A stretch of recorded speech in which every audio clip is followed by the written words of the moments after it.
The first thing a lot of people say is, where's the edge? Well, look at this map where Antarctica is a 360-degree ice barrier that holds the water in. These ice walls are real, and they stand 150 feet above the surface of the water. Then you need to understand that there is no independent access to Antarctica. Average people can only go there on a guided tour. It has no towns, no cities, and no permanent residences. What's past the 150-foot ice wall is anyone's guess. How far the ice extends, how it terminates, and what exists beyond it. The Antarctic Treaty, signed in 1959 by 12 nations and more later on, states that Antarctica is for peaceful purposes only, no military activities, just scientific research and government exploration. Expeditions by any party must be discussed in advance. It's the longest and most successful treaty between nations. The treaty also states that there are ships, stations, and equipment to ensure compliance of the treaty. Sounds like military activity to me.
Side of the screen.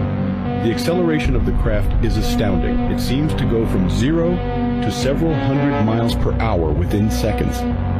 The lights take off simultaneously, so they may be part of the same craft. Airplanes don't accelerate from a standstill in the sky like this. So I know this conspiracy theorist that said that there's an on-off switch in some of these planes, you know, chemtrails, stupid idiots. I have a friend that's a pilot that says there's no such thing. So I just wanted to film it. There is no such thing as on.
Dr. Kissinger, our satellite time is running out. What wonderful opportunity to conclude our week here with such concrete proposals and ideas of how we can really create, I would say, a new world order.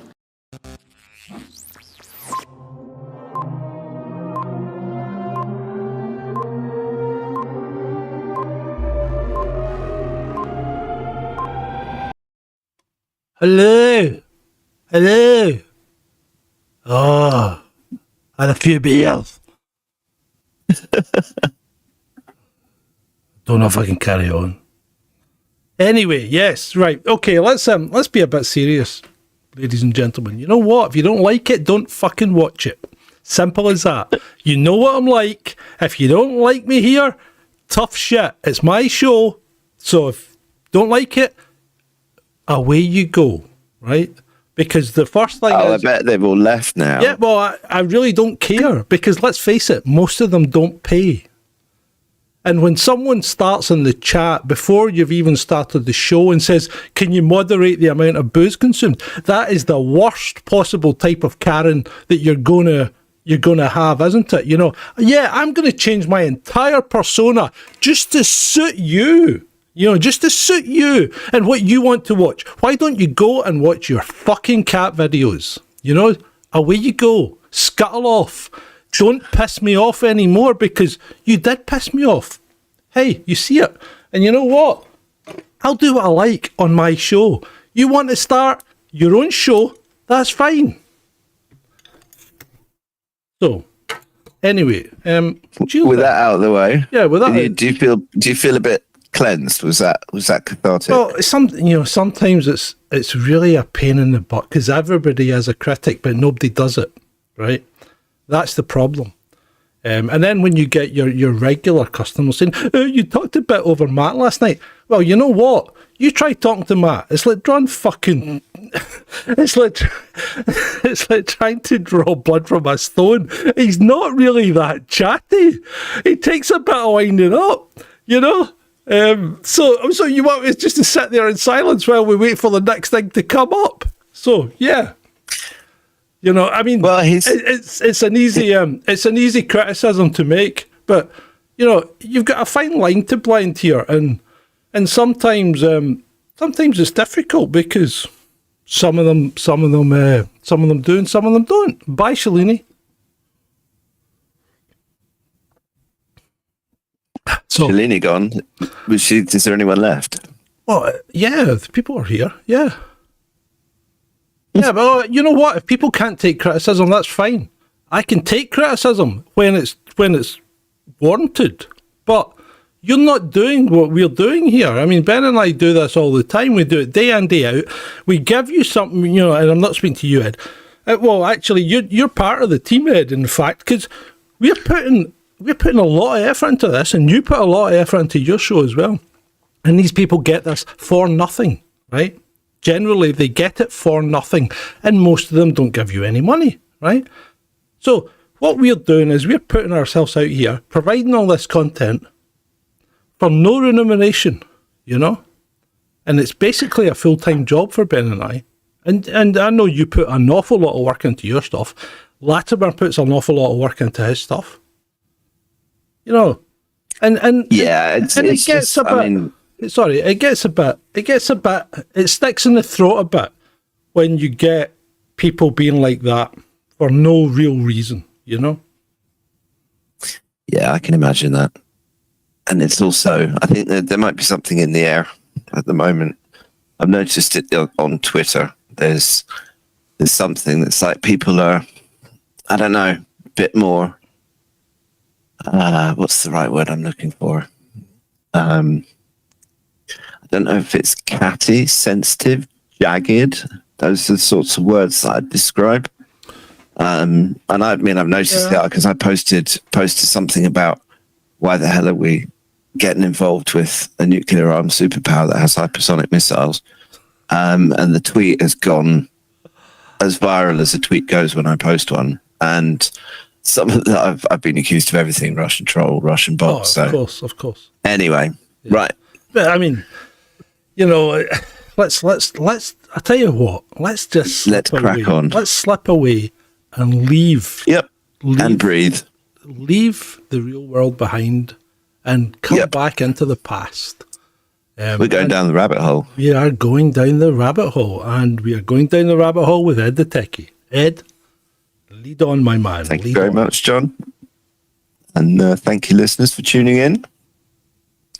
And yeah, without further ado, let's crack on. We started last week with the Vatican Secret Archive and a bit of a history of the Vatican. And I wanted to cover Pope John Paul I, but we ran out of time, so we decided we were going to do it tonight. It might be a bit of a shorter presentation than last week, because it was sort of towards the end, and I've fleshed it out a little bit. But Pope John Paul I is worth covering because surprisingly not that many people know about him. There's a lot of people that know about John Paul II, but not so much about his predecessor, who, funnily enough, and this will amuse all of the people that are watching Freemasons like a hawk. Yeah. Pope John Paul I died suddenly, 33 days after being crowned. Are popes crowned? Canonized, is it? I'm not sure. I think is it canonized? I don't know. Maybe there's a Catholic listening who can jump into chat and tell us. Well, I think the Catholic left. Oh dear. Oh, right. Apart from that, what I was going to say is, I'm not quite up on my popes. Are we still on John Paul II? No, we've had John Paul II. We've had Benedict the something or other, like 13th or something like that. Quite a high number. And now we're on Pope Francis, and I'm not sure if he's Francis the First or the Second. Yeah, right. There have been nearly 300 popes in the nigh on 1500 year-ish history of the Catholic Church. But Pope John Paul I was special. And he was called the Smiling Pope. And if you do a search for him, if you search for him on Google, you should search for his name, Albino Luciani, because if you try and search for Pope John Paul, Google throws back a lot of Pope John Paul II. But if you search for Pope John Paul I, the one thing that you'll probably notice, as I did, is that 95% of the pictures, he's actually got a full-on smile on his face. Yeah. And the other 5%, he looks like he's smiling with his eyes, even in really serious situations. It was why I picked the cover slide of this one, because that was him just after he became Pope. And yeah, he's been the subject of countless conspiracy theories. So there's a fantastic book called In God's Name by David Yallop, I think. Let me just check that name. Yeah, David Yallop. And it's actually, in a way, this is kind of my first rabbit hole, because I remember quite clearly when I was about 8 or 9 years old, I remember my dad talking about this book that he was reading about the Pope and the Catholic Church and how things weren't what he'd been told, and he was finding it very interesting. And it's kind of although I didn't actually read the book at the time, it's the first time that I can remember thinking maybe there's more to stuff that's going on. But let's just go into a little bit of his history now. Albino Luciani was born. Oh, before I keep going, apologies to any Italian speakers in the house while I mangle a whole bunch of names. But he was born into humble beginnings on October the 17th, 1912, in Canale d'Agordo in Italy, which is kind of a mountain town. His was a life swaddled in simplicity. His family grappled with the hardships of a working class life against the rugged backdrop of the Belluno province. As was customary for sons of devoutly Catholic families, young Luciani was brought up in an environment of deep faith, and the seeds of service to God were sown early and took root. The young Albino was an astute learner, quickly setting himself apart by his intellectual prowess and growing religious devotion. Uncharacteristically ambitious for one from such cloistered beginnings, he trained to become a priest, entering the diocesan seminary of Belluno at a tender age of 11. Which is a really young age to become a priest. Yeah, how do you know you want to be a priest at that age? I wondered that. I mean, kids can. I mean, they say your personality is formed by the age of 6 or 7. I mean, religion, but and sort of working class. you think back to when you were living, Ed. I didn't even know what I wanted to be when I was 30, never mind 11. I wanted to watch Transformers cartoons on a Saturday. Yeah. Right, just give me a second, Ed. I just want to ask the troll room, how's the audio? I thought Ed was maybe a bit loud there, so I've turned him down slightly. Did I go too far? So we'll wait and see if they respond I to me. can say something if that's helpful for people. Say some more.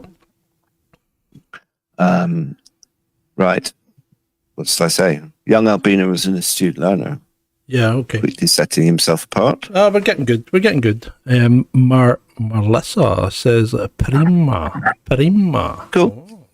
Prima. Benna. So he was ordained on a priest on the July the 7th, 1935, embarking on what would become a lifetime of commitment to the service of church and God. Luciano's ascent within the church was steady, punctuated by periods of intense personal growth, service, and the concurrent emergence of a deeply empathetic and compassionate personality. His dedication saw him rise from being a parish vicar to the Bishop of Veneto, and subsequently in 1969, the Patriarch of Venice. His astute understanding of theological constructs and uncanny knowledge of pastoral necessities, combined with a humble demeanor and keen insight into human nature, which garnered him many followers and a reputation for being a people's pope. He's also a voracious reader, and I think that's one of the reasons why he may well have been able to make his mind up that he wanted to be a priest by the age of 11, is because whereas other mothers encouraged their sons to just be out and stuff, for some reason his mother encouraged him to learn, and his parents were wanting him to read and would buy him books and things like that. Yeah. Yeah, okay, but I was a voracious reader and probably an obnoxious child, much like I am now. But I was tending to read things like things about the occult and the devil. I mean, one of the things about Luciani that I didn't realize was that his spectrum of the stuff that he read was massive. Everything from Mark Twain right the way up to the classics, Voltaire, and all sorts. Cool. But as his fame grew, his path also led him arguably towards one of history's most secretive and enigmatic establishments, the Vatican. On August 26th, he was elected as the 263rd Pope of the Roman Catholic Church, assuming as mantle Pope John Paul I. His papal name, an amalgamation of his two immediate predecessors' names, Pope John the 23rd and Pope Paul VI, which symbolized unity and continuity. But he also joked that it was just John Paul because it was easier. And one thing that's characteristic of him, because he was kind of a man of the people, and his nickname amongst like Italians and stuff was, I think it was Gianpaolo. So it was very informal for a pope. And he was a very different kind of pope. And I think he set a precedent which John Paul II followed in terms of being more of a man of the people and less of the sort of very distant kind of religious guy sitting in Venice, in the Vatican, that didn't really interact with the people and was kind of above them somehow. Mm-hmm. Now, he first assumed his papal duties on August 26th, 1978, following the death of Pope Paul VI. He was the first pope in history to choose a double name to honor his... Oh, I've done that bit. Have I? No. Yeah, he was you first have done that pope in history to choose a double name to honor his predecessors, underscoring his desire to combine the humanitarian work of John the 23rd with the reformist approach of Paul VI. Luciani's reign was marked by his advocacies for the poor. His papacy symbol was a ship depicting the church's salvation mission amidst a stormy sea. However, his intellect and popularity within the church community proved a double-edged sword. His progressiveness posed a serious threat to those set in traditional ways. And he started that right from the beginning. He was literally, no, I'm not interested in any of these traditions. He didn't even, he refused to allow people to call him pontiff, and he wanted, what was it? God, I've just forgotten. Hang on, it's here somewhere. So it'll come back to me. Anyway, he was... While Ed's doing that, anyone who has any questions during the show, fire them into the chat and I'll slip them in at opportune moments, hopefully opportune moments. Any questions that I ask are genuine questions. We don't set this show up. We don't do any rehearsals or anything like that. So when I ask a question, it's a genuine question because I'd like to know the answer. It's not there just and also, as you said to me, because you think that if you've got the question, then other people may well have the question. Oh, yeah, exactly. And it's good because it breaks things up. You don't want to hear me droning on for an hour. For God's sake, no. I mean, we'd all be sleeping, wouldn't we? And there's a few things about Luciani that stand out. He was known for his extreme simplicity and humility, and completely declined the traditional papal coronation and instead opted for a really simple inauguration. Mm-hmm. His humble origins, being the son of a factory worker and a housewife, deeply influenced his life and probably inspired that humility.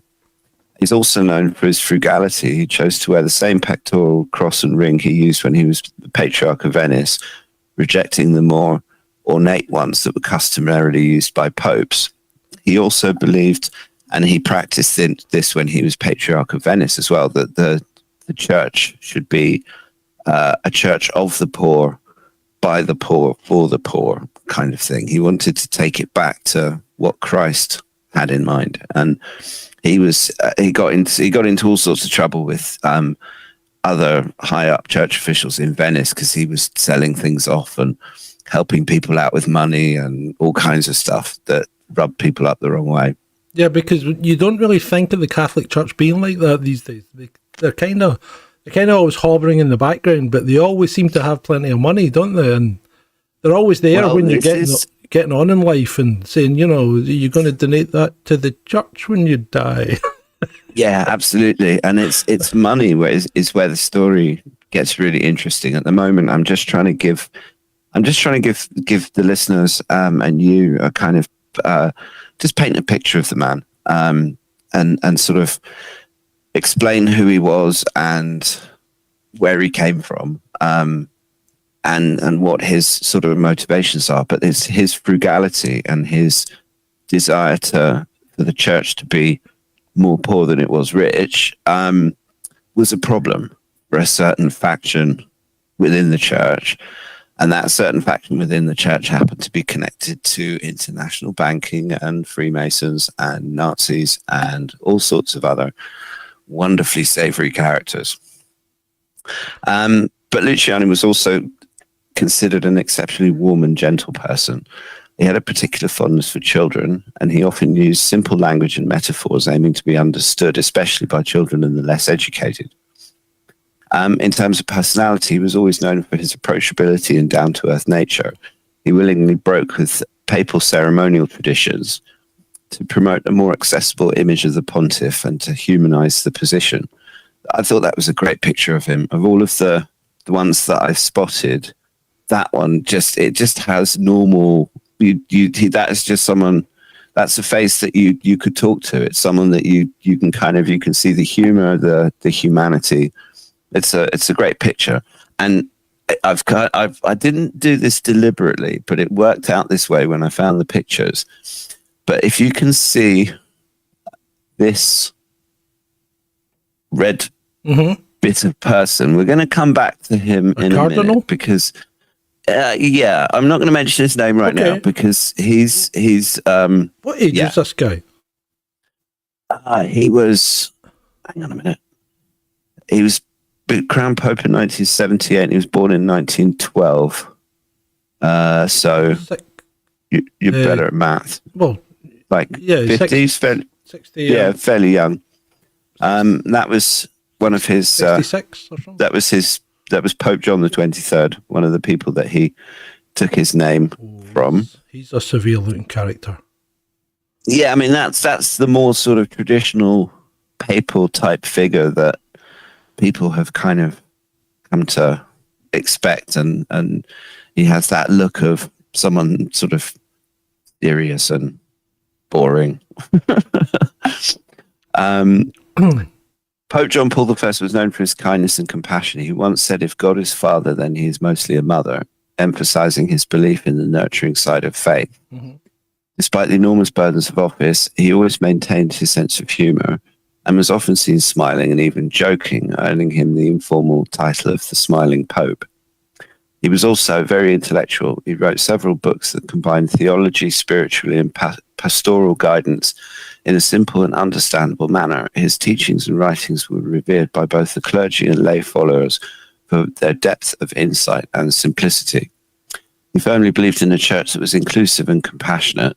He had a reputation for promoting tolerance and dialogue both within and outside the church. He was also deeply spiritual, possessing strong belief in prayer and divine providence. His deep spirituality was often reflected in his teachings and writings.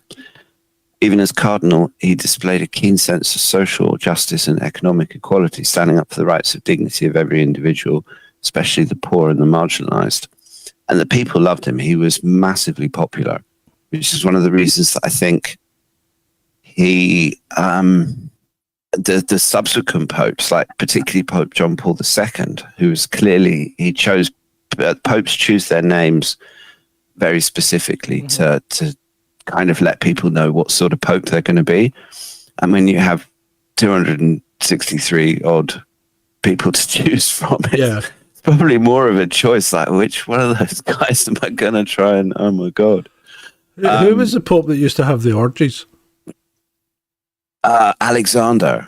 Yeah, he was Alexander the something. And if you're doing any kind of research on the Vatican or the popes, he was Alexander Borgia. That's the one. Yeah. He was Pope.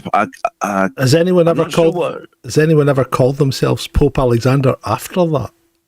No, he's literally, they don't even like talking about it. But this, I mean, and he was a Borgia, so he was as corrupt as they come. And for people who don't know, the Borgias are one of those ancient Italian families that could well be like one of the 13 families that control the planet. Type of thing. They're a mafia family type thing. Yeah, I don't think the Borgias. I'm not sure what their ties are to the mafia, because I don't think they're Sicilian, but they're kind of aristocratic. It's a mafia only. Was a mafia only Sicilian? And I know we're going off on a little tangent here, but it's quite an interesting tangent. To be honest, I don't know that much. Oh, hold on. Beyond we're dropping frames. This is not good. So, well, no, I mean, I know a certain amount, but I've never really done any in-depth research, because they just crop up here, there, and everywhere when you're doing other sorts of research. Back to Pope John Paul I. Now, on the morning of September the 28th, 1978, after only 33 days in office, Luciani was found dead in his bed. Mm-hmm. The Vatican's official explanation was myocardial infarction, a sudden heart attack, ostensibly from previous unknown health issues. Died suddenly. I shouldn't laugh. I was going to say that. Died suddenly before dying suddenly was a thing. But he was completely healthy as well. I mean, he was a healthy working class lad from the mountains. He used to. Well, I mean, if you look at him, I know, but that guy, that 33 days after this picture was taken, right, okay, he was dead of a heart attack. Yes. I mean, he's not overweight. Okay, but he doesn't have like his skin seems clear, his eyes seem clear, he's got good teeth. I mean, that is not a person that looks. But you don't he's know got any kind of health problem. See, that's the problem. You don't know, because and let's face it, sometimes thin people are fat inside. That's true. Yeah, no, that's subcutaneous. What is that's it? True. Visceral fat. Yeah. And so, there is a chance. There is always a chance that it was, and it would be boring if we just left it here. But there's a chance that it was a natural death, isn't there? Absolutely. You can't, I mean, as with all of these rabbit holes, we are speculating, we are researching, we are theorizing, and people have to make up their own minds, most importantly, do their own research. And absolutely, we could be completely wrong about all of this.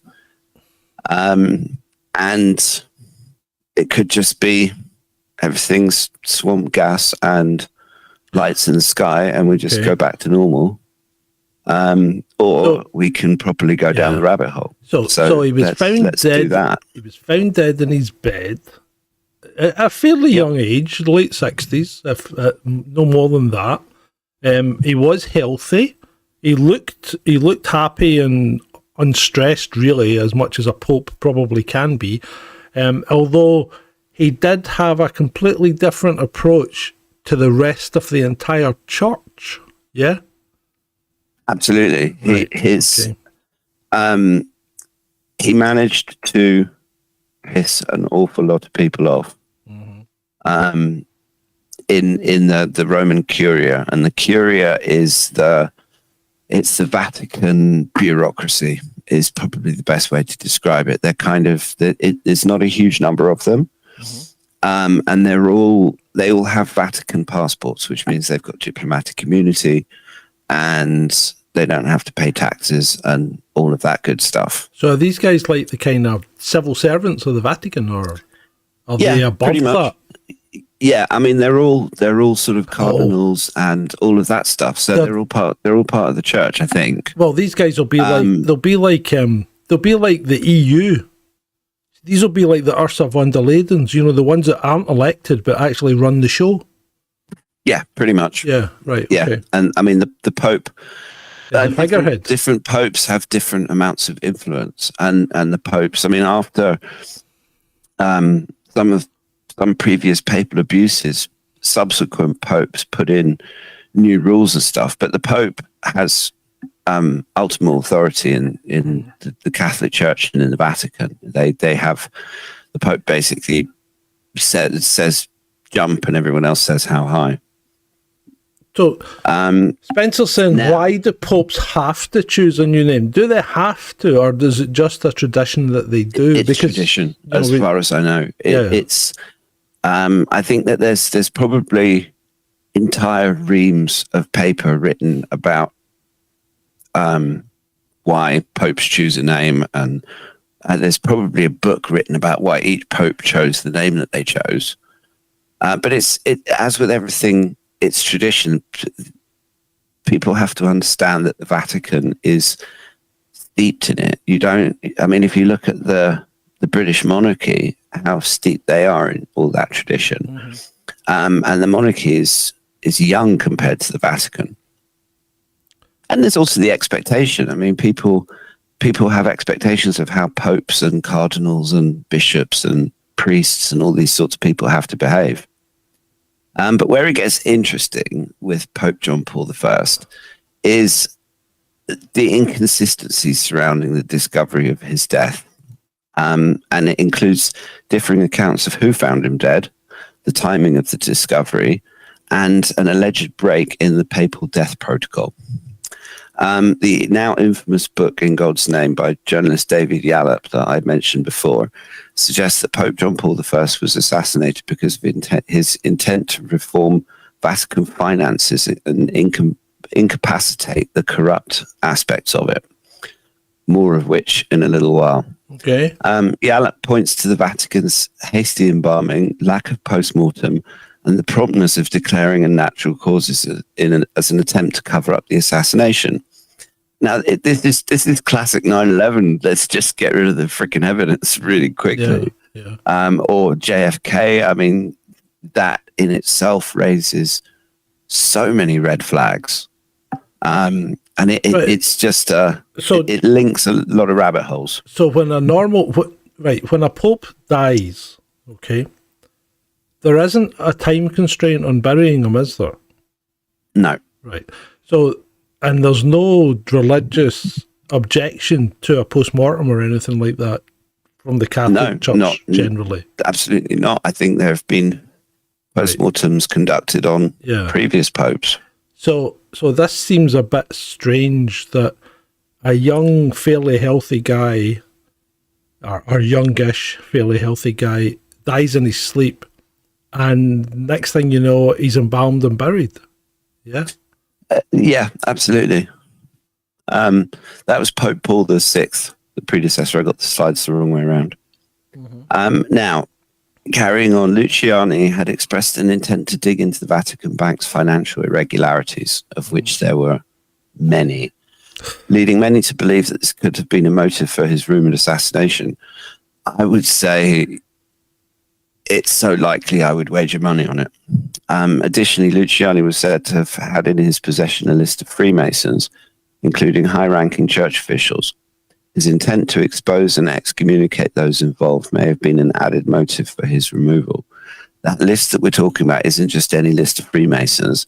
We're talking about the P2 Propaganda Due Masonic Lodge, which was hugely, hugely powerful in Italy in the 50s and 60s, post-war Italy. And I think a lot of where they got their money and influence from sort of stemmed from wartime activities and post-war activities. But we'll come back to that in a minute. Okay. Now, so where were we? Let me just find. Yeah, there we go. Stirring more controversy, former priest Charles Fiorenzo Nicastro made a shocking revelation in his documentary, The Pope's Maestro. Nicastro claimed he had information from inside sources indicating that Pope John Paul I was poisoned, a claim dismissed by the Vatican as pure fabrication. Diverging from the official explanation, some conspiracy theorists highlight the discrepancies in who found the pontiff and at what time. Sister Vincenza, who allegedly found the Pope dead, contradicted herself several times during subsequent interviews. I couldn't find a decent picture of her. Moreover, Cardinals Villo and Baggio supposedly destroyed personal notes, prescriptions, and medications present in the Pope's room before the cause of his death was officially announced. That's dodgy. And I've got a picture of Villo. Was that a bit like the Building 7? Falling down. Yeah, it's falling down after it was announced. Yeah, and kind of the passport as well. Just turning up in the ashes, perfectly fine. Yeah, yeah. That creepy. This is why I came back to this particular picture. Oh my because God. that creepy looking SOB is Cardinal Jean-Marie Villo, and he was the Vatican Secretary of State, and it was essentially number 2 to the Pope in terms of authority and power, and arguably probably a bit more powerful. Being one of those civil servants we were talking about. It looks evil. But obviously the obfuscation of destroying personal notes and prescriptions and stuff just adds skepticism. I mean, if you've got nothing to hide, then why worry about it? Surely those notes and, I mean, certainly the prescriptions and medications would be of interest to medical examiners or pathologists or whoever, trying to figure out why the hell this seemingly healthy Pope suddenly drops dead 33 days after being crowned Pope. Yeah. And that 33, I'm sorry, but every time I see the number 33, I'm actually starting to wonder if, because we see it on loads in the news, particularly in the last 3 years, and I'm starting to wonder if it isn't some sort of code for those in the know that tell them that a particular event is not what they think it is. That they know that if something says, 33 this or 33 that, they'll know that on some level it's BS. But that's just one of my crazy theories. And I have spent an awful lot of time down rabbit holes, so well, you know don't take what? me too seriously. Thank goodness we don't have a 33rd day of the month. Or it's even better that leap year's not. Yeah. Instead of being 28 days, it's not 33 days. Mm-hmm. Imagine. The Vatican has always staunchly maintained the occurrence of a natural death in all official communications. In 2017, a documentary entitled The Pope's Mortician aired on the 40th anniversary of the Pope's death. discrediting theories of murder and reaffirming the official cause. So they're basically done a number. The narrative. Now we're going to diverge a bit, and we're going to talk about Roberto Calvi, and also Paul Marcinkus and Michele, I'm not sure how to pronounce his name, Sedona. And this is Calvi, who of Blackfriars Bridge fame. Marcinkus, who was a bishop from Chicago, from quite a rough part of Chicago, who had connections to the Chicago mob and various other creatures. Sedona was Calvi's predecessor, and he essentially started building up the Vatican Bank finances. And the Vatican Bank, essentially, he started doing lots of dodgy stuff with essentially using the Vatican's tax-exempt sovereign status as a way of transferring money around. And the Vatican would own shares, which would then get transferred to different companies in Switzerland or in the Bahamas. And there was huge amounts of Italian tax dodging and outright financial fraud that these guys were involved in. Now, Calvi is he's the more famous because of the Blackfriars Bridge incident. Yeah. But he was known as God's banker because of his association with the Vatican. Right. And he was found dead under London's Blackfriars Bridge in June 1982. His peculiar death was officially ruled a suicide. And it resonates with the element of conspiracy surrounding the Vatican Bank and its obscure connections with the secretive P2 Masonic Lodge. Right. So as leader of... Yeah, so Andrew in the chat mentions P2 and this is where we get to Operation Gladio.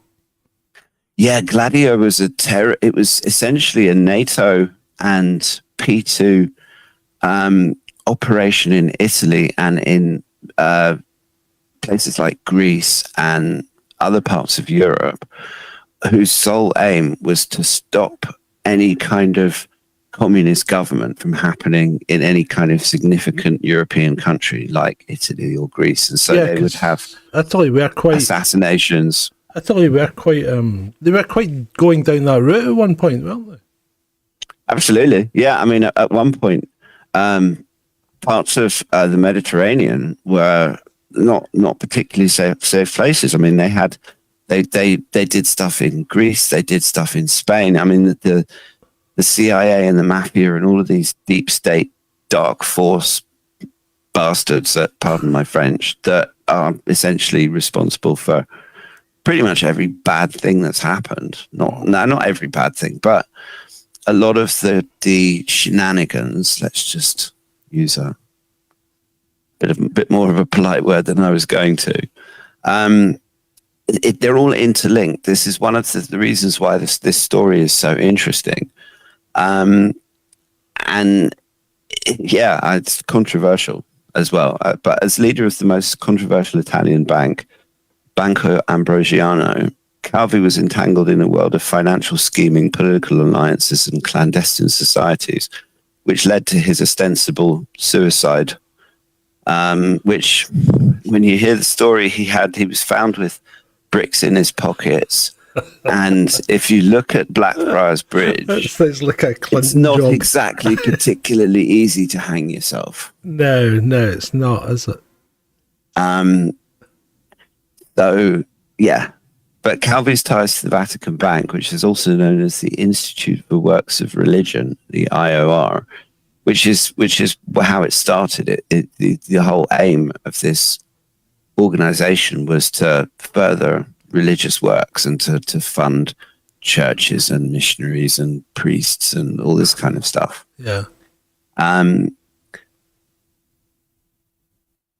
Under Paul Marcinkus, the Vatican Bank's influential director, Calvi was reportedly engaged in illicit activities like money laundering and channeling funds to covert right-wing entities, when Banco Ambrosiano collapsed under the burden of $1.3 billion in bad debts, and this is back in the 1980s. Yeah. So 1.3 billion back then is worth a lot more. I don't know exactly what it would be worth in 2023, but that's a serious amount of money. I mean, it's a serious amount of money even now, but it was more serious back then. You didn't hear things being talked about in terms of billions as much as you do today. Yeah, yeah. And it was before there were any real billionaires as well. But apart from people like Rothschilds, but that's always been secret. Yeah. Now, Calvi's relations with the IOR came under careful scrutiny because it was a significant shareholder in the bank. The core of the Calvi mystery begins to unravel in the hallowed halls of the Vatican Bank, which had vested interest in safeguarding its reputation and safeguarding its intricate web of influence. And we can't go any further without mentioning the P2 Masonic Lodge, which is a clandestine organization boasting members of the zenith of Italian society and politics, including Calvi. The propaganda doing Masonic Lodge of Italy was a secret society on which there's always been suspicion. The alliance is said to have been forged with Vatican City and its alleged involvement in the abrupt death of Pope John Paul I, which puts it at the center of numerous conspiracy theories. The P2 Lodge, led by its last worshipful master, Lucio Gelli. Lucio Gelli. Lucio Gelli. That's it. There you go. You got it. All you need to do is extend every word with either an O or an A. Lucio. I do like Italian. Lucio. It's one of those languages that it always sounds so cool. Yeah. I like Spanish too. Yeah, but Italian has a certain poetry to it. Now, the P2 is frequently considered a massively insidious organization and responsible for several undisclosed operations aiming at undermining democracy in Italy. While Masonic lodges generally espouse ideals of liberty, equality, and the pursuit of spiritual and moral betterment, P2 is often considered a shadow government. Its members reportedly extend into the echelons of political, financial, military, and religious institutions, creating a network that throttles control over Italy's important affairs. Many people have pointed to the P2 Lodge's connections to the Vatican. Specifically, it's rumored that several top clergy and bureaucrats within the Vatican bureaucracy were P2 members themselves, one of whom being that Marcinkus guy. They served as vital conduits, enabling the P2 Lodge to have behind-the-scenes influence on the church's political and economic affairs. One of the most sensational alleged episodes in this secretive interplay was the untimely demise of Pope John Paul himself. Officially, his death was ascribed to heart failure, but it's a good chance that he was going to expose corruption in the Vatican and its links to the P2 Lodge. It's pretty much the entire subject of David Yallop's book. And we go back to the lack of autopsy, immediate embalming of the body, inconsistent testimony about the discovery. And again, he seemed to be on the verge of spilling the beans. The Vatican released its internal investigation into its economic affairs in 2020. It's called the Report on the Holy See's Institutional Knowledge and Decision-Making Related to Former Cardinal Theodore Edgar McCarrick, which really gives you an idea of what it'd be like to read the bloody thing. The Vatican insider's knowledge reflected in this report might be likened to an iceberg model, sensing that there is a lot hidden under the surface, reaffirming suspicions about the Vatican P2 connection. Although the P2 Lodge was officially dissolved in 1981, post the discovery of its classified documents, rumors of the continued influence and operations persist, adding to the enigmatic character of the secret society. Calvi's death, ruled a suicide by the initial investigation, is fraught with cryptic details suggesting a calculated execution, the hallmarks of ritualistic murder. Calvi was discovered hanging from scaffolding beneath Blackfriars Bridge. his pockets filled with bricks and substantial amounts of cash in multiple currencies. Scaffolding, that makes it easier. Yeah. Didn't I finding any pictures, I went looking for pictures. The only one, there's one of his body, but I'm not going to put that on because it's kind of too gory. Now, so he had bricks and loads of cash in his pockets, multiple currencies. His hands showed no signs of having handled such materials. The methods, conspicuously Masonic in nature, suggest that his death was a symbolic message. Blackfriars resonates with Fraternary, the Black Brethren, an epithet for senior P2 members, pointing towards a deep-rooted conspiracy. Well, and they love their symbolism, as we know. Yeah. What were the bricks? Were the bricks symbolic of something, or were they to try and weigh him down so you would die quicker? That's a good question. I mean, bricks are very, very symbolic of Masons being masonry themselves. And I guess it would have more of an effect of kind of choking him, unless they tied his neck up and then chucked him off the bridge and it broke his neck or something. But you wouldn't. The thing is that you don't need the bricks. It's a very ritualistic murder. You wouldn't necessarily think they would want it to happen particularly quickly. Yeah. So I think maybe symbolic then. So it does suggest it was a symbolic message. Later investigators concluded that Calvi was murdered, but the suspects, the mafia, discontent members of P2, or rogue elements within the Vatican, all have proven links to Calvi, but unproven motivations. The murky world of Calvi, the P2 Lodge, and the Vatican Bank holds too many potential plots and subplots, culminating in a deadly climax. However, a lack of concrete evidence has doomed the Calvi mystery to the realm of well-crafted conspiracy theories, which unfortunately is true. Even in all the years since, it's been there hasn't been a massive new amount of information that's come out about it. But the official line is he was murdered and no one was ever prosecuted for it. Is that correct? No, the official line is suicide. Oh, right, okay. So the official line is suicide. Yeah, no. Right, okay. Yeah, the police and the UK government people deemed it a suicide. Okay.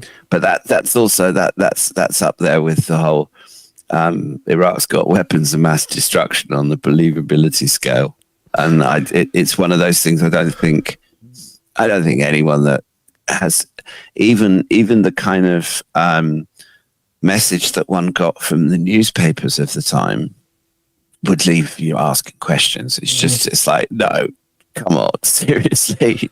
Yeah, and we might actually be delving down that rabbit hole in a couple of weeks' time, round about the weapons of mass destruction. Yes, we'll come to that in a wee while. There's not that much to go. I'm just putting teasers out there. No, teasers are good, and also we've decided that. You kindly asked me if I wanted to do every 2 weeks, so we're going to give that a go and see if I can actually put together enough research and stuff for a show in a couple of weeks. We'll see how that goes. As chilling as it may sound, this whole thing remains a cautionary tale against the dangerous game of politics buried deep within organizations like the Vatican and others. I mean, we can see. I like to think of Pope John Paul I. He was kind of the Vatican's JFK, and he was someone who wanted to actually try and change things and make them better. Yeah. Now, going back to this book by David Yallop for a moment. Where are we? There we go. In God's name.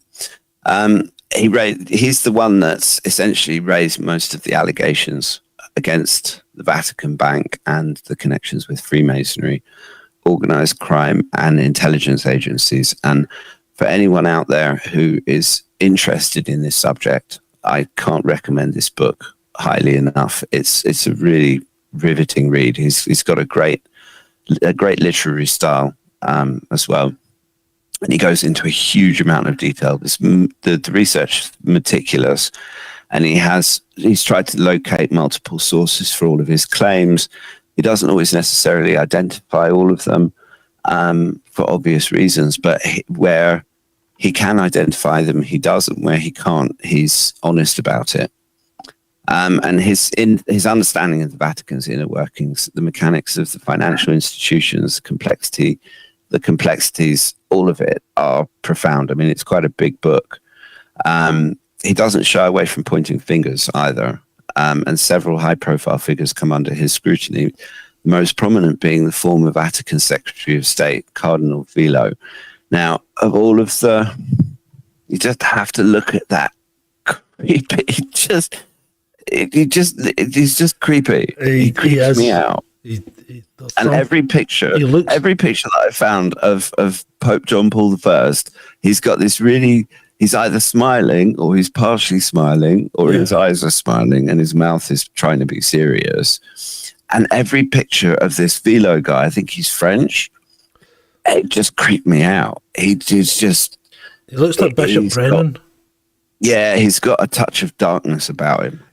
He looks like one of those guys that are normally described with a word that starts with P. Yeah. You know what I mean? Catholic. Yes, absolutely. But it's and he had so much control when we do conspiracy research, when we talk about rabbit holes. One of the things that we keep coming back to is who had the ability to do it. Who would have stood to lose? Mm-hmm. We're talking about people. We're talking about huge amounts of money. We're talking about potential jail time for people like Marcinkus and Calvi and some of these people, and probably a whole load of others on top of that. Yeah. So there's plenty of motive. Who has the means? The people around him. I mean, he died. If you die of a heart attack with no visible signs of any kind of, there's no struggle, there's no exertion, there's no injury, then that narrows down the options to something congenital, i.e. something he may well have died of at any moment, mm-hmm.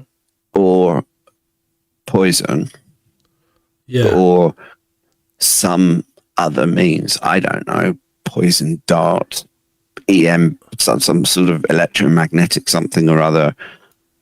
Who knows what methods they have for getting rid of people with heart attacks, but we know for a fact that the CIA has been able to. Well, maybe heart attacks. There's another rabbit hole, isn't there? The heart attack gun. Yeah, absolutely. But it could have been. It could just have been something in his food, couldn't it? If it was that. Poisoning. Yeah. I mean, I don't know. I don't know if anyone's ever died of a heart attack from food poisoning. No, I don't mean it could have been food poisoning. What I meant is something could have been introduced into his food. Well, that's the most likely. I mean, that's what Yallop is implying. Right. Okay. And it would be the easiest way to do it. Obviously, the book it created a storm when it was released. The Vatican have probably declared it as heresy or something. I don't think they burn books anymore, but they probably would if they could. But again, there's a lot of people that the normies don't even ask them what they think about it because, now, despite the controversies, there's no denying that the book is a staggering indictment of the corruption within the Vatican. Yeah. And he goes into a huge amount. So I didn't want to bore people with hours and hours of detail about all of the financial shenanigans at the Vatican. Yeah, I mean, the Catholic Church were nearly broke at one point, weren't they? Mm-hmm. Yeah. Oh, yeah, that's like we were talking about last week, that it was 1929. and I think it was not that long after, it all comes back to these three, starting with the donor. Yeah. And Marcinkus was facilitating a lot of this shenanigans in the Vatican. And essentially, he would create a company. Sedona would create a company, and he would then register it with the Vatican. And of course, the Vatican doesn't have to, it's all secret. So they don't have to say anything. And they didn't have to say that it was actually the Vatican that was then owning that. So he was basically circumventing all sorts of laws by investing in his own companies. Calvi did that on a massive scale with a company that he owned in Switzerland, where again, he was basically funneling stuff to the Vatican, and the Vatican was keeping it all secret. And then through other back channels, they were sending the cash back. And in the process, they were increasing and decreasing the value of companies and shares. And at one point, the Italians tried to investigate the Vatican for years and years and years. And every time they got even close to it, the Vatican would turn around and say, look, you better not investigate us, because we can pretty much crash the entire Italian economy at will, because we own so much of so many shares in so many companies that they had the ability to absolutely ruin the whole of Italy. This ties into last week, doesn't it then? Because as the Pope, he would have completely unfettered access to the secret archives. Absolutely. And Luciani, he was the sort of person, and I didn't know that much about him. I mean, I obviously had encountered this via my dad, and I didn't actually read In God's Name until it came to time to do the podcast. And it was kind of an excuse for me to read the book as well.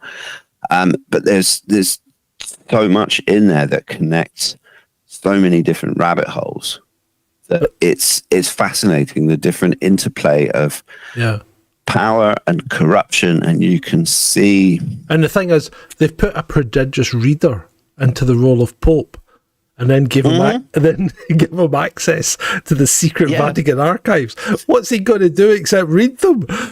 My God, it was a recipe for disaster.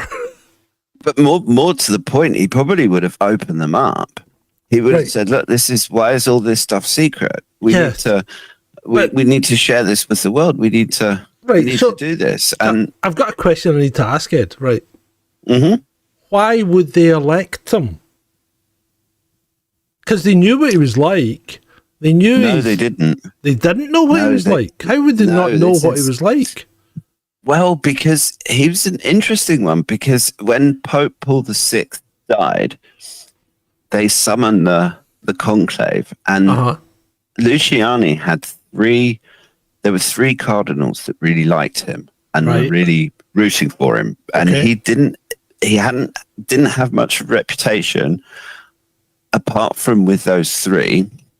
He was completely unknown to the Roman Curia, because he was one of those cardinals who tried to have as little to do with the Vatican as he possibly could. So kept his head down. So they didn't really know him. Right. And through the process, because the whole, it's called conclave, where they decide the Pope. And the problem trying to discuss it on a show like this is that the whole thing is utterly secret. Yeah. And Pope Paul VI actually went to even great. He actually increased the level of security, because there was a certain amount of talking about when it was his conclave, and so he kind of nailed the rules down. And if people don't know about conclave, when the Pope dies, they have a whole period of mourning, and then they come to decide the new Pope. And the cardinals, essentially, which is the top level of the Catholic Church below the Pope, they all get locked into a massive hall. It's a bit like It's a bit like NASA when a rocket blows up, and they lock the mission room doors, and everybody they stay in there until they've sorted out the issues, and this is what they do in the conclave. They basically get locked in there, and no communication until we get white smoke. Yeah, it's no, is it white smoke or black smoke? Essentially, black smoke's a failure, is it not? White smoke's we've got a new pope. No, it's black. No, black. Hang on. No, I should know this. You should know this. I'm sure white smoke signifies a new pope. The smoke signaling of the election of a new pope is produced by a mixture of potassium perchlorate, anthracene, and sulfur, according to Vatican press offices. We're getting a chemical. We're getting a chemistry on the roof of the Sistine Chapel. It means no. It's the other way around. If white smoke emerges from the roof of the Sistine Chapel, it means a new pope has been chosen. If black smoke emerges, it means no consensus has been reached among the 115 voting cardinals. Yeah, so it's white smoke. Smoke, new pope. Yeah, yeah. And the cardinals they have multiple votes during the day, and they have all the servants and everything else locked in with them. Is that when they have the orgy? So say that again. Is that when they have the orgies? I don't think so. I don't think there have been any orgies in the Vatican for about 500 years. Yeah, I don't believe that. That's like saying there's never any cocaine in the White House. Oh, that's a good point. Yeah, or Westminster. Yeah, as if their subsidised bar wasn't enough. Yeah, exactly. Madness. But that's pretty much. I mean, just to finish off, Pope John Paul's tenure was brief. His impact on the Catholic Church was profound, marked by his humility, simplicity, and reformist intentions. His unexpected death, surrounded by a fog of mystery and controversy, has spawned multiple conspiracy theories and provided ample fodder for speculation and also for rabbit hole explorations. The lack of transparency regarding the circumstances of his death simply fuels the rumours, casting an eerie shadow over what would have been a time of mourning. While we may never gain full clarity on the truth behind Pope John Paul I's death, the intrigue surrounding his life and death adds a curious chapter to the history of the papacy. Though shrouded in mystery, his legacy lives on, a brief, bright beacon in the annals of the Catholic Church, never to be forgotten. His influence continues to guide the Church in its mission of salvation, much like the symbol of his papacy, a ship upon stormy seas. And that was the end of the presentation. And thank you all for listening.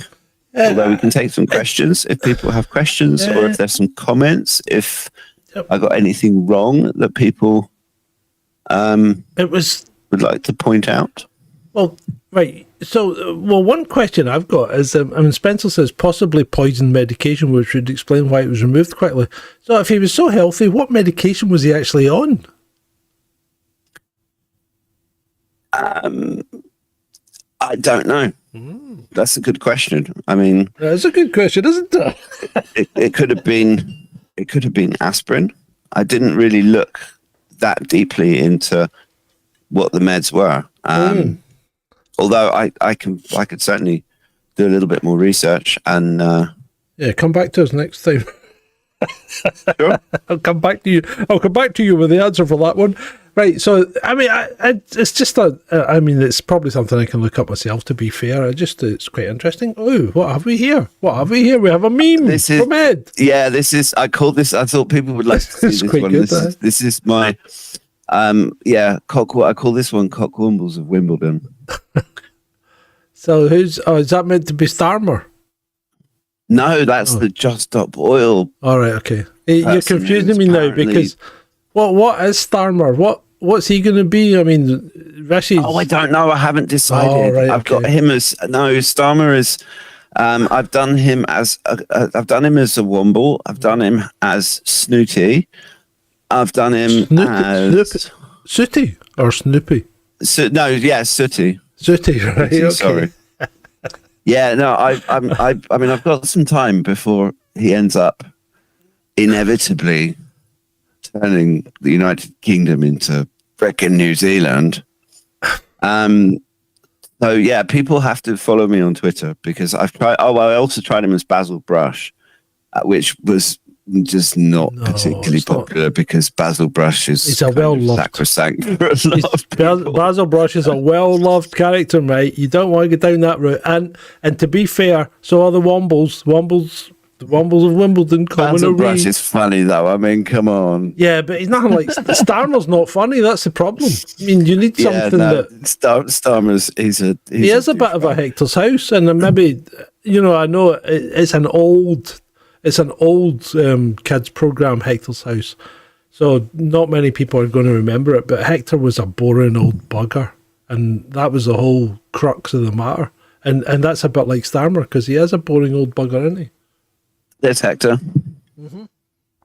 Yeah. The problem with Hector is because he's quite old. Yeah. There isn't enough.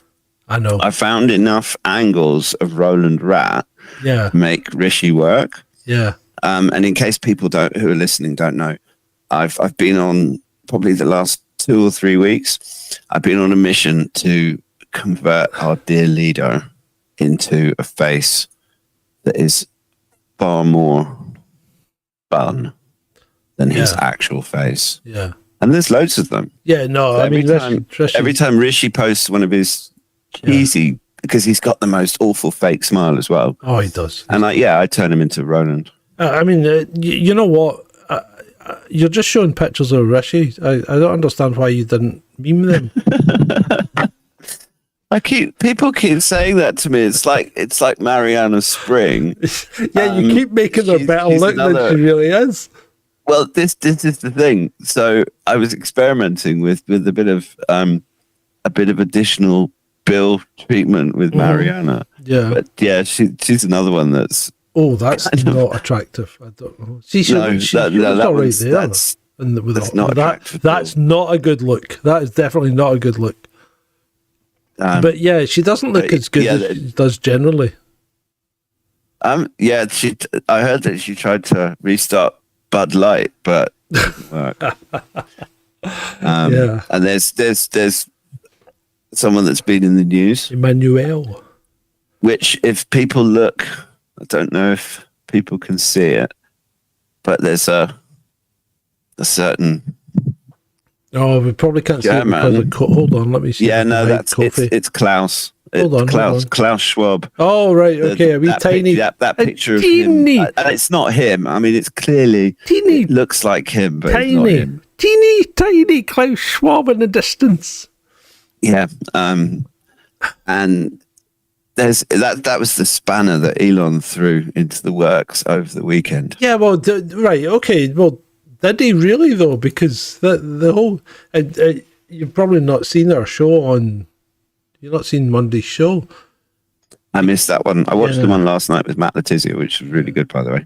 Thank you. But yeah, you need to watch Monday's show because he might actually be doing it for all the right reasons. He might not, or he might just be doing it for the wrong reasons, but the right reasons are coming out. Yeah, but you can't deny that picture of Elon. I mean, this meme this has got so much legs. Yeah, literally, because even if he starts throwing, look, if Elon is bad, then he's throwing the spanner in the works of everything good. Yeah. And if he's good, then he's throwing a spanner in the works of everything bad. Yeah, I still don't know what to make of him. I mean, his family is as technocratic as they come. Oh, he's the scion of technocrats. You know what? It's like he's probably some kind of android clone. Is he real? Be. I mean, it's like Zuckerberg is obviously a robot. I mean, Zuckerberg is not a normal human boy. He just doesn't. Honestly, John, particularly the last couple of, I think it's getting more crazy, but it's starting to feel a bit like a cross between Westworld and Clown World or something. I don't know. What's happening on the planes? Have you seen this? The plane? Yeah, the woman that freaked out said that, and she really went off on one. But I missed that one. Oh, have you not seen it? Did you guys cover that in another one of your shows? No, I don't think we've covered it yet, but she went well, maybe we did. She went off on one on a plane, right? Saying that the guy she was sitting beside wasn't real. And she stood up and, I mean, this was all on Twitter, and she stood up and stormed to the front. It was all filmed. She stormed to the front of the plane. She's telling people that mother is not real, right? And she says, I'm getting off the plane. And she caused the plane to be delayed for over 3 hours because she did get off the plane before it took off. She goes, you guys want to fly? Yeah, and you can all die with him, right? But I'm not getting on this plane. And apparently... I need to look... I missed that one. Yeah, you need to look it up because, I mean, it's all over Twitter. I don't know how you missed it. But apparently, nobody was arrested, which is strange. Yeah. And then there was another guy freaked out about have a day job beside. Yeah. Well, yeah, okay, but this is my day job basically, providing entertainment for you guys. And remember, if you wish to support us, then you can always drop us a little something at kofi.com/chasing descent or patreon.com/chasing descent, or indeed at paypal.me/chasing this DISS. And anything you do will be gratefully appreciated. Obviously, you can also do super chats and things on the chat here. And if you did do that, your question would have been answered instantly by Ed. I should have said that straight away. So if you want to super chat on the chat, I'll do that. Ed will instantly answer your questions. But also, I mean, I don't know if anyone has got any questions. I'm not getting a lot of questions. No questions from the troll room? Nope. So it's looking like thank you, Ed. That's been an interesting rabbit hole that finishes off the Vatican secret archives. Where are we going next then? Well, we were talking about this earlier, and I would very much like to cover David Kelly. Yeah, you would. Who was the weapons weapons inspector, put him down person who was found dead on Harrowdown Hill. Mm-hmm. And there was a whole massive hoo-ha about sexing up of dossiers and him being a weapons inspector. But there's a lot more to that particular story. And it's also timely because it's, I think it's 20 years. It was 2003 that I believe that he was found dead. Okay. So it's 20 years, 20-year anniversary in July this year of David Kelly's death. So I remember. If that's okay with you? I don't see why not. I think we'll get down that rabbit hole, and then we can spin off another one from that. But yeah, I think it'll be very interesting because there was an awful lot going on around that time. Huge amounts. Yeah. And I mean, it was before the Iraq War and after 9/11, and we had the evil, phony Tony Blair. Here, let's finish with one of my favorite personal memes, and I reckon personally the most accurate picture of Tony Blair that has ever been created by anybody is that one. Yeah, I mean, you can't deny. You know what? It's not bad, right? But Tony looks too human. Oh dear! But he's one of those people that I enjoy because everybody hates him. I mean, he keeps coming back. He's like, it's like a poo that you can't flush. it just doesn't. He is a horrible man, and he's still hanging around and still coming up with stuff just now. It's just like, and everything he's coming up with is bad. Everything he's coming up with, I listen to it and I think, nope, don't want that. Oh no, look, there's Tony promoting more jabs. Oh, there's Tony promoting global ID. Oh look, there's the Tony Blair Foundation. I mean, oh God, it's like the Bill and Melinda Gates Foundation, the Rockefeller Foundation. I think we should ban foundations, John. What do you think? I think you could be right. You know what? I think we should ban people from interfering with other people's lives. I think that's what we should do. I think so too. Yeah. And with that, I'd like to thank you, Ed, for this most illuminating rabbit hole. Thank you very much. I've enjoyed it. And I hope, thank you, John, like everything, it's been great for you.